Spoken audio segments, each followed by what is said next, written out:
You like nice things? Okay, well, you can earn that and you can do that. I think is one of the most powerful gifts that you can give to your kids is that I'm here to help.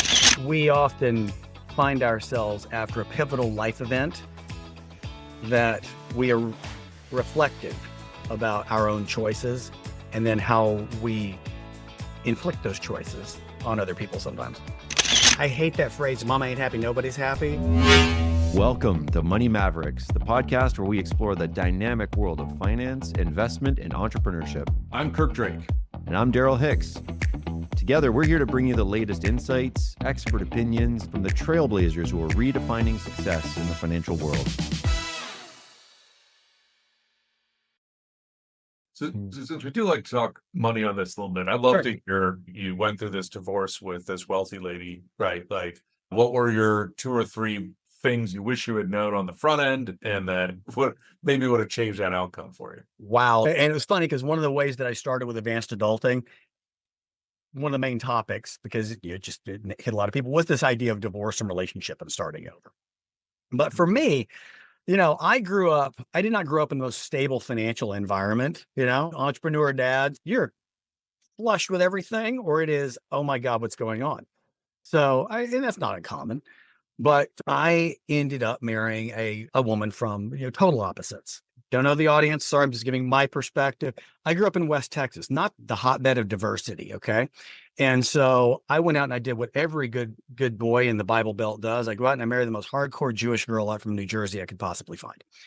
You can understand how that's going to go, but very wealthy family. And I loved them and it was great. Very giving, very generous. Okay.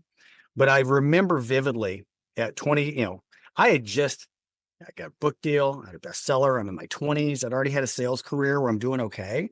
This is back in the 90s. Okay. And I remember him setting me down. He goes, hey, Bradley, you know what? We'd just been married a few months. He goes, hey, tell you what, just so you know, I think if you can somehow find a way to start making about 400 plus a year, that's a good start. It's a real good start for you. And I'm like, I'm a poor kid from Lubbock who's done this and this and this. I'm self-made on every damn thing I've ever done. I just had my father-in-law tell me at, 26, and now for 26-year-olds doing that's great. Back in the day, I'm like, wow. And that was the expectation. And it was rough, to be honest with you, because it was constantly a thing of, I had years where I was killing it and I had years that were not. And even when I was in search and all of that, I think that was the hardest part. It was just a constant, I hate that phrase, mama ain't happy, nobody's happy, Right. But it fit, and I'm sure there are a lot of people out there who are in relationships or situations or marriages where the success of your marriage is largely gauged on your income or the success or of your company at the moment. Okay. Especially if you're an entrepreneur, not the most supportive environment right there on that. But what did I learn? What would I do? I think, what would I learn? And I've tried to tell my children this: establish boundaries. Establish boundaries, hard boundaries early. Don't take money from mom and dad. Everything has strings, everything has a price, and be your own man or woman and be your own unit. It's nice to have. It is nice to have, and knowing that there is that, oh shit moment. Then when, God forbid, we're never going to be splat against the pavement, but you need to make the best thing early on for anybody would be you make your own way. You make your own way and do that, and then work as a cohesive unit on that, or as the leader on that. I don't care if you're male or female, it doesn't matter. I think that was a big, big lesson right there for a lot of people, because they find themselves in situations where it is more achievement oriented than a unit oriented. That was a big lesson. The other thing, I know it's not a financial, well, it isn't a financial thing, I guess.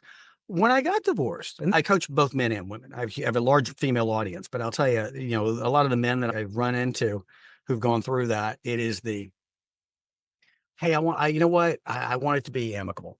I want it to be good. I want to take care of it. I want to do this. That's great. That's awesome.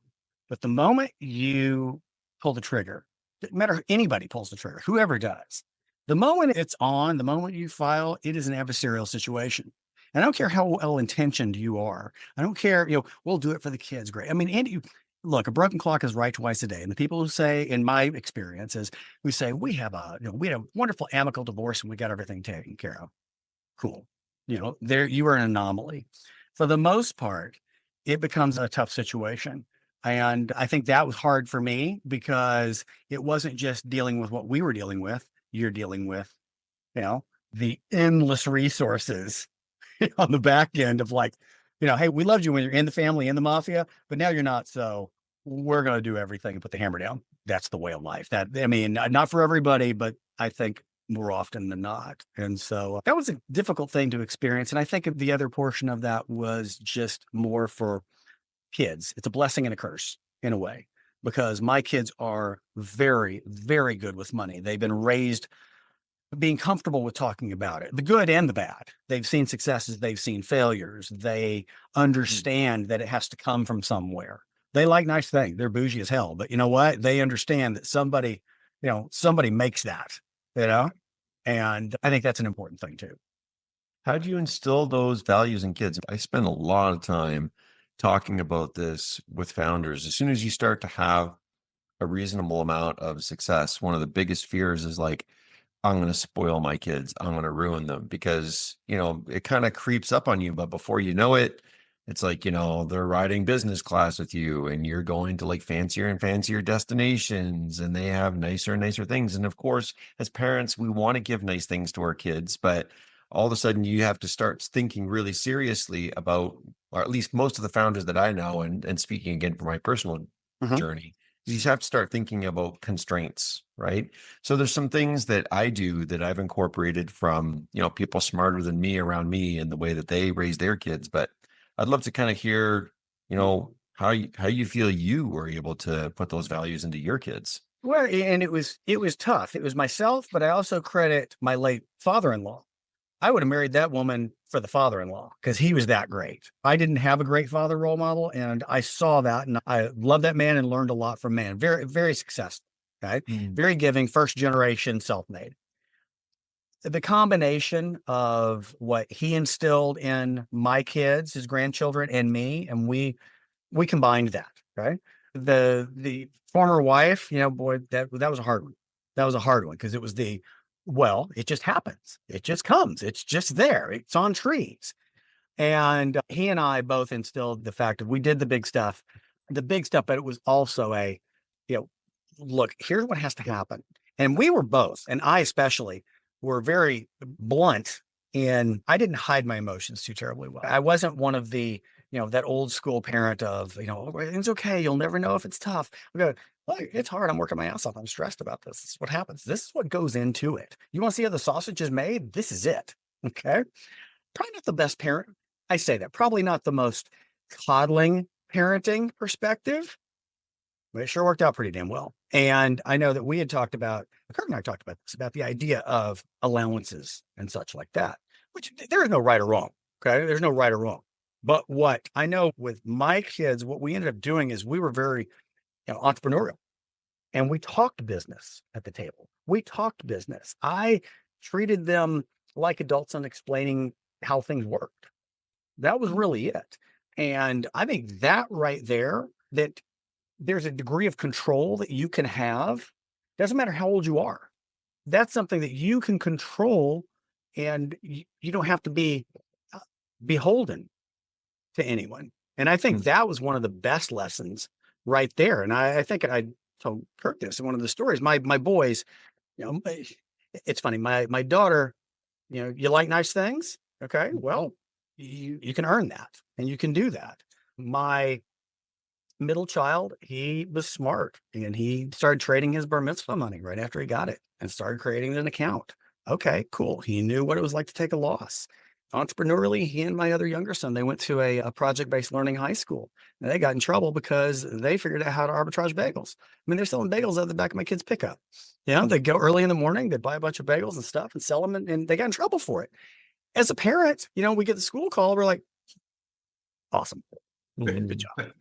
You're good. You're good. You're going to be just fine. Yeah. You're going to be all right. You don't let anybody tell you that you can't. Why we're doing that with candy, and they got it. And I think that I've never heard of it bagels. Were they lox and cream cheese also, or just? Oh yeah, think of the whole thing. Because I think it was Einstein's. They go to Einstein's early in the morning, like 6:30 in the morning, and they had like a deal where you can buy like a box and then two tubs of cream cheese or whatever. And they're in the back of my kid's pickup. just, in Dallas, just selling This is out your the back. typical, Texas entrepreneurial scheme, right? Exactly. I love that. And it's funny. And all three of my kids have taken very different approaches. One works for a big tech company, and the other one is started with Deloitte, and now he's master's in accounting, and he did that route, and now he's in New York working for a company, and the other one's in men's fashion. All different elements, and I Mm. think it's not. Here's the thing. It's not necessarily a financial lesson of dealing with money. I wrote about this and did a video a while back. Probably the best parenting advice I gave my kid. This was my youngest one before he, went to college, and he's 22 now. He was very concerned about, hey, what do I study? What do I do? I don't want to let you down. Don't want to let mom down. Don't want to let, grandparents down. What do I do here? And I said, I'm going to save you 30 years. Again, the tough love parenting portion here. I said, to save you 20, 30 years on this. He said, as much as you don't want to hear this, grandma and grandpa are going to die, and I'm going to die, and your mom's going to die, and your brother and sisters, as much as they love you and are going to be in your life and intimately involved, they're going to have kids, and they're going to do their own damn thing. And so here's the point. You do what the hell you want to do. I said, you have people here who love you and will guide you and who want nothing but the best for you, but at the end of the day, we're gone. And when you're 50 some odd years old, and we're long in the dirt, you do what the hell you want to do. And that's it. And instead, too many people, and myself included at times of my life, you are sitting there going, well, I should do this because it's the right thing to do, or it's gonna upset so and so. They're Yeah. gonna be upset anyway. Now they should be living their own damn lives. But They're some- they're telling you because they love you and they want the best. But it's up to Yeah. you. Yeah, I got some great advice on this because I was struggling with trying to figure out a little bit of what I wanted to do or what was next in that kind of topic. And, I tend to overthink things and make them more complicated. And a friend of mine said, well, look, here's the way to do it. Think about the situation. What's the first thing that pops into your head, right? Do that. And then the next day, decide if you like that or not. And Mhm. then continue on or change course. But don't sit here and try to, you could spend all this time trying to evaluate it in advance, and you're not necessarily going to make a better decision. On Money Mavericks, we don't just talk about making money. We explore the innovative strategies and bold decisions that drive real change. Whether you're an experienced investor, a budding entrepreneur, or just someone looking to make smarter financial choices, we've got something for you. Every week, we're going to sit down with industry leaders, visionaries, and mavericks who share their journeys, challenges, and breakthroughs, from contrarian views on market trends to the secrets behind building a successful startup. You get an inside look at what it takes to thrive in today's economy. And we promise to keep it real, engaging, and most importantly, actionable. No jargon, no fluff. Just straightforward conversations that you can apply to your own financial journey. So get ready to challenge your thinking, expand your knowledge, and take control of your financial future. This is Money Mavericks, where we turn financial dreams into realities and mavericks into legends. And it's not just when you're young, because again, part of advanced adulting, I talk to people who are really at these crossroads or the shifts and changes of, we call it midlife, but midlife can be anywhere in your 40s, 50s or beyond now. And whether it's after exiting a company, a divorce, empty nest, anything. And oftentimes I'll talk with people who have lived the bulk of their life in the should category, why'd you choose this career? Well, I went to school because this is where they wanted me to go. I majored in this because I should have majored in this. You do the right things. You play the game, you follow the rules. And oftentimes these are the same folks who will look at other people and go, well, I don't know if that's right. They're thinking that's just not right. And my response to that is, right is fluid concept. Right is a completely fluid concept in that, outside of just don't murder anybody. I mean, it's what is right for you right now, because it may change 2 weeks from now. It may change 2 years from now. And what is right and you need or want at this moment or stage in your life is right for you. It's not right for Susie Q. It's not right after you go through and experience something. But if you acknowledge that and also in yourself, but also acknowledging that in other people, one, you become far less judgy. And there's a degree of freedom that comes with that. as well. Yeah, I think one of the lessons nestled inside of that conversation, that advice that you gave to your kids that I really appreciate is that there's this narrative of unconditional love, Mhm. right? Regardless of their choices, which I think is one of the most powerful gifts that you can give to your kids is that I'm here to help, I'm here to guide. Of course, I have preferences, and I try to keep those preferences grounded in objective reality of Mhm. what I think is going to be best for you. But Right. regardless of your choices, I will love you, right? There are natural consequences to your choices. Some natural consequences are very good and positive, and some natural consequences less so, right? But the natural consequences of your choices, including how it impacts, some elements of our relationship, are Right. separate from the unconditional love that I have for you, right? And giving them the freedom to go choose for themselves what it is that they can do with your support rather than with you pulling them. Absolutely. And I'll share something here. And again, I say this respectfully, and I preface this with for your audience of this is not a political statement or situation, sociological statement or anything. It's just a fact. Okay. So my daughter is gay. Okay. She came out to me later in life, and she ended up marrying her childhood best friend. And when her when she told me this, my response was, it was just natural. It was like, okay, well, your mom and I did it a certain way. We did it the traditional way. And you see how that worked out. So all I want is someone to love you like I love you. That's it. Now, I'm not saying that's the right way, but the point is that freedom, whether it is in what you want to choose to do for a living, where you want to live, you want to sell tacos on the beach, you want to dye your hair purple, that lets them, you know, I wish my parents had done that.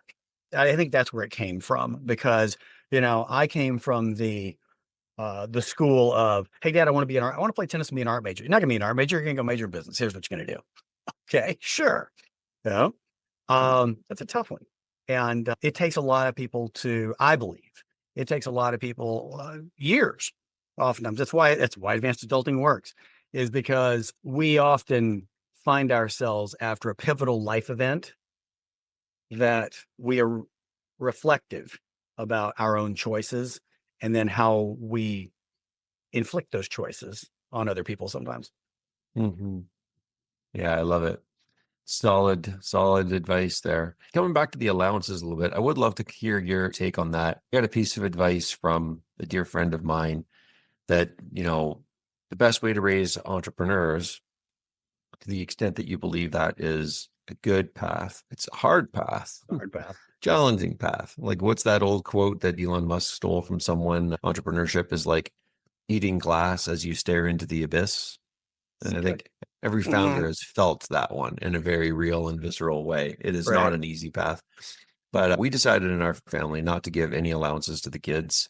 There are chores that they have to do around the house that they do for free that are just their contribution to the fabric and the good functioning of the family. And Right. then there's other things that they can negotiate with us for as to, how much it's actually worth to get that job done, right? And a lot of times it's like stuff that we would have to pay people to come do anyway if we weren't to do it ourselves, like cleaning the Mhm. pool or mowing the lawn or shoveling the driveways and like doing weeding and cleaning up all Right. the dog poop out of the backyard and stuff, right? And I think that that's been it's worked really well so far for us in trying to do that. I've got a question on that. So it's interesting. Mm, So I like that. And I love the ability. And I believe that negotiating is a skill. I think that it can be honed. And I love the fact of being able to teach someone that early. My question is, so especially since it's for, you said sometimes for tasks that you don't want to do they have the option to say no? Oh yeah, they want the money and therefore they're looking for things to do. Like, my son has this new thing that he found on Amazon that he absolutely wants to buy and he doesn't have the money for it. And I'm not particularly inclined to just like be constantly buying him everything he wants every time he wants it. So we had a conversation about how much it's going to cost and where's he going to get the money for. And so then immediately Yeah. he's looking to say, okay, well, what are some things that I can do around the house? Well, let's talk about that. Why don't you come up with some plans? And then, I'll give them a little bit of help Right. every once in a while, but eventually he went out, I think creating that link of like, there's no handouts in life. Yeah. Yes. As a society and a community, we come together to help those that are, Mhm. less well off, less advantaged than we are. But the kids all have a great roof over their home and they take nice vacations and they eat really great meals. We're talking Right. about extra things that they want here for, and creating a link between hard work and being able to get that thing that you really want. And then the pride of ownership that goes with that thing and Right. the way that they treat it and care for it, because they associate the sacrifice that they had to make, Right. isn't a very, very powerful lesson I for, love that. for anyone to learn. I think the way that your approach is a healthy approach to that, very much so. I've seen it, yeah, and why I asked that. Years ago, I was involved with someone who, sometimes the older you get stuck in your ways, and parenting styles are a big thing. So I was dating this woman who had younger kids, and our styles were just dramatically different. And she'd asked the child to do something, smaller child, I'd say probably 8, 9. And it was just a task, a household task. It wasn't, hey, I want to buy such and such. But would you do this? And the kid flip back and was like, I'll do it if you give me X. Okay? And I was Hmm. like, huh. And to me, maybe it's just the Southern in me. I don't know. I was like, wow, okay. Because it wasn't like you're talking about of, hey, I'd like to buy something. I'd like to find a way to earn some extra money or something. And it became this hard negotiation of just to do the simple task that was asked. I asked this woman afterwards, I go, wow, I don't understand this. She says, well, I'm teaching them how to negotiate. I understand that. But I thought as a parent, there's a tipping point on, hey, negotiating for something I want to earn and understand there are no handouts in this world if I want this, versus, hey, that's just what you do. And hey, your parent told you this is, I'm the old school, I guess, of sometimes because I said so is a viable answer. And Mm. and not everyone agrees with that, but I just was curious about that. I think your approach is infinitely healthier. I appreciate that. And look, there are plenty of things where in life all the time, we have to do things just because somebody in a position of authority says so. And we might not like it and we might not agree with it, Right. but this is part of the social contract of what's involved in just keeping society moving well, right? Like we stop at red lights, even at 2 o'clock in the morning when there doesn't seem to be any other cars around, that it makes no Hmm. sense, but it's Hmm. just like, and then trying to lead by, I'm not going to say that I've never, what at 2 o'clock in the morning made a decision to do something different, but Yeah. possibly, maybe, I don't know. But especially when the kids are with me, like, looking for those little moments to say, this is where, this is the commitment that we make to society and being a good citizen around it. And this is how the world works. I think that's all any of us are trying to do as parents, honestly, to Well, I try to. think it's a good lesson too. It's an important lesson Hmm. that, hey, sometimes, sometimes the answer is no. And sometimes the answer doesn't have to make sense. And it's not gonna make sense. Sometimes you're not gonna get your way, no matter how rational it is. And And I sometimes think, asking at the right time in the right place is more important than what the ask is. oh, completely. Right. Completely. It's funny. I mean, I use it again. I was a headhunter for a number of years, and people would become baffled when they're like, "Oh, but I'm the better qualified candidate. I have more tenure. I do this." I go, "Yeah, you were," but they just didn't like you. Okay, because why? It doesn't make sense. The answer is just no, because you know what? Because you remind them of their ex-wife, because they don't like bald guys or what. Sometimes it doesn't make sense. The world and society doesn't So always Steve make picked sense. on them in the fourth grade, and you don't know. Absolutely. And it would be great if it were a meritocracy, but it's not always. Sometimes it has these random things in there. You didn't get the deal for any number because they got a brother-in-law deal over here. It could be anything. And I think those are, to tie it back. I mean, how I taught my kids things was just that. It was like, hey, you know what? You're not always guaranteed, you're not guaranteed the participation ribbon. You don't like losing, get better. There's always going to be someone out there that's a little bit better than you, and it's okay. And here's how you need to, I guess it's the point of, we talked about the parenting piece, and it's good for anything. There's so much in life and in the world and anything that you cannot control that is beyond your control. The few Mhm. things that you can control, you better get a grip on. You better understand, be aware of, and grasp those things and because of the fact that you can't control everything. And I Mhm. think that's an important lesson. And some of us, myself included, takes you 40 some odd or 50 years to realize that sometimes. Yeah, I hear you. This has been a super fun conversation, and I'd love to keep it going, but I want to be respectful of your time and what you committed to give to us. Any last sort of parting words, and also maybe let the audience know where they can find you online if they're interested in digging in a little bit more to your books, the best-selling books, and the work that you're doing. Sure, absolutely. Well, I think as far as a parting note, and thank you all very much for having me on here. I understand that it's probably a little out of character from the typical financial end. Thank you for that. And I also, the point being, it all ties together, and we have more in common than we recognize, regardless of whether you're an entrepreneur, whether you're an employee, how much money you make, your education. As we are matriculating life at different stages, we're all encountering these things in some similar form or fashion. And that's okay. And I guess that's the point, is adulting doesn't stop. It never stops. It is constantly changing and evolving, just as you are in your relationships with yourself and with everybody else. So that's the parting shot. And to reach me, I'm everything across social media, and my website and everything is I'm Bradley Richardson. I am Bradley Richardson.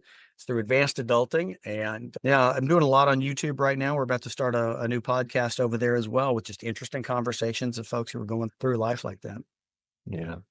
Well, thanks so much for the work that you're doing, supporting Gen Xers and at that, coming out of the midlife crisis and all that kind of stuff. There's a lot of turbulence in there and a lot of need for advice. And I really appreciate the role that you're playing in helping to do that. So, and it was great to have you on. Really enjoyed the conversation. Thank you. Appreciate you guys a lot. Cheers. Thanks for tuning into this episode of Money Mavericks. We hope you found it insightful and inspiring. Don't forget to subscribe, like, and leave a review on your favorite podcast platform. And be sure to share this episode with someone who needs to hear it.